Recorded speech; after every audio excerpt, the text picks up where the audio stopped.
अहिल्यानगरमध्ये खळबळ उडवून देणारे गंभीर प्रकरण आले समोर।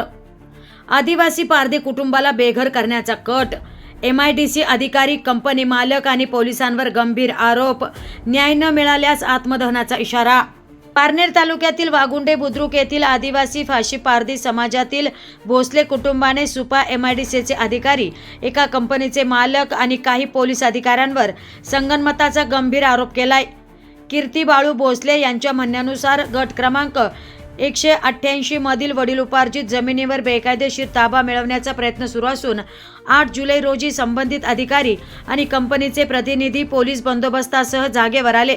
त्यावेळी तार कंपाऊंड तोडण्यात आल्याचा आणि 6 दिवसात घर हटवा अन्यथा तेही पाडले जाईल अशी धमकी दिल्याचा आरोप करण्यात आलाय। भोसले कुटुंबाचा दावा आहे की ही जमीन आदिवासी जमीन असल्याने तिच्यावर कायदेशीर निर्बंध लागू आहेत, तरीही कायद्याचे उल्लंघन करून कुटुंबाला बेघर करण्याचा प्रयत्न होत असल्याचा आरोप त्यांनी केलाय। या संपूर्ण प्रकरणाची निष्पक्ष चौकशी करून संबंधित अधिकारी, कंपनी मालक आणि जबाबदार व्यक्तींवर कठोर कारवाई करण्याची मागणी करण्यात आली। तसेच अशा कारवाईसाठी पोलीस बंदोबस्त देऊ नये अशी ही मागणी निवेदनातून करण्यात आली। तर अशा कारवाईसाठी पोलीस बंदोबस्त देऊ नये अशी ही मागणी निवेदनातून करण्यात आली।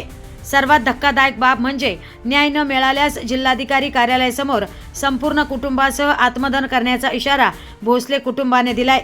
या आरोपांबाबत संबंधित अधिकारी, कंपनी किंवा पोलिसांची भूमिका अद्याप समोर आलेली नाही।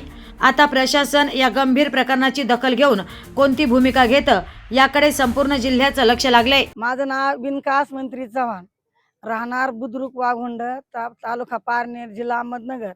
मी तिथं खरेदी खत केलेल्या जमिनीत राहत असताना तिथं आम्ही नोटीस पाठवले नाही, आम्हाला कुणी बोलावलं नाही आणि आम्ही ते घेणार बी नाही का, तर आम्ही भटके जमातचे आदिवासी हिंदू फाशी पारधी आहे। आम्ही आमच्या जमिनीत कष्ट करून काही भीक मागून आम्ही खातो। तिथं राहत असताना असे अधिकारी मोठे मोठे लोक येऊन आम्हाला धमकी देतात, पोलीसवाले येऊन बी आम्हाला धमकी देतात, इथून तुमचं झोपडं हलवा म्हणतात। आमच्या रात्रीकरण राहिलेल्या जागेवर घेतलेल्या स्वतः मालकी हक्काच्या जमिनीवर ते अतिक्रम दाखवतात। आम्ही इथून माग तपास केलेला नाही। आमच्यावर आमच्याकडे आमच्या खरेदी खताचे कागदपत्र असल्यामुळे त्या आधारावर आम्ही त्याची चौकशी केली नाही सर।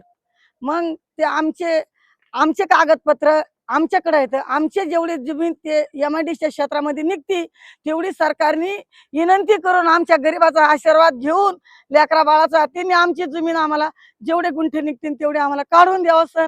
आम्ही तिथं राहून कष्ट करून खातो सर। आम्हाला कोणाचा अन्याय नको, आम्ही सुद्धा कोणावर अन्याय करू शकत नाही। तुम्ही आज कलेक्टर कचेरीला का आलते? आणि ते अर्ज द्यायला आलते सर। मी ते अर्ज ते साहेबांना दिला। साहेब म्हणले मी तुमचं करून घेतो, तुमच्या जमिनीचा काय हरकत नाही, तुमचं तुम्हाला मिळून जाईल, इथं रडू नका, तुम्ही सुख शांतीने जा। आम्ही आज 3 दिवस झाले अन्न खात नाही, रात्रंदिवस लेकरं बाळ पोलिसाच्या याच्या बेदरपणानं बसून नाही तर रडतोय आम्ही रात्रंदिवस। आम्ही राहायचं कुठं, आम्ही खायचं काय, आम्ही कोणाला म्हणायचं काय, तर आम्हाला कोणी सुद्धा आधार देत नाही सर।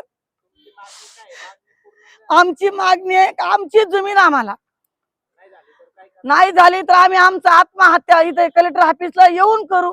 इथं जर नाही करून दिला तर आम्ही मुंबईला जाऊन करू। तिथं जर नाही केला तर आम्ही डायरेक्ट मोदी पैशी थेट दिल्लीला जाऊ सुद्धा आम्ही काय म्हणते ते आत्महत्या दिल्लीला जाऊन करू सर। आयुक्तामध्ये जाऊ सर आम्ही। हा रेल्वेने जाऊ सर आम्ही। हा आमचे आंब्याचे झाड 210 तिथं येर आहे, तिथं बोर आहे, तिथं कोटिशान भरलेलं आहे तिथं सर। इकून हे पाडीत येत, तिकून ते पाडीत येत, इकून हे खोलीत येत, तिकून ते खोलीत येत, काय पाईपलाईन फड्या, काय ते बोर बंद आहे, काय आंब्याच्या झाडीच्या नोंदी उडवत येत सर। आम्ही करायचं काय, आम्ही जायचं कुठं, आम्हाला कुणाचा सुद्धा आधार नाहीये। आमची सोयरी धायरी सुद्धा पोलीसवाले ते सुद्धा आम्हाला आधार देत नाही सर। आम्ही कोणाकडे जाऊन रडायचं, कोणाला भीक मागायचं, आमचं स्वतःच असून का भीक मागायचं आम्ही सर।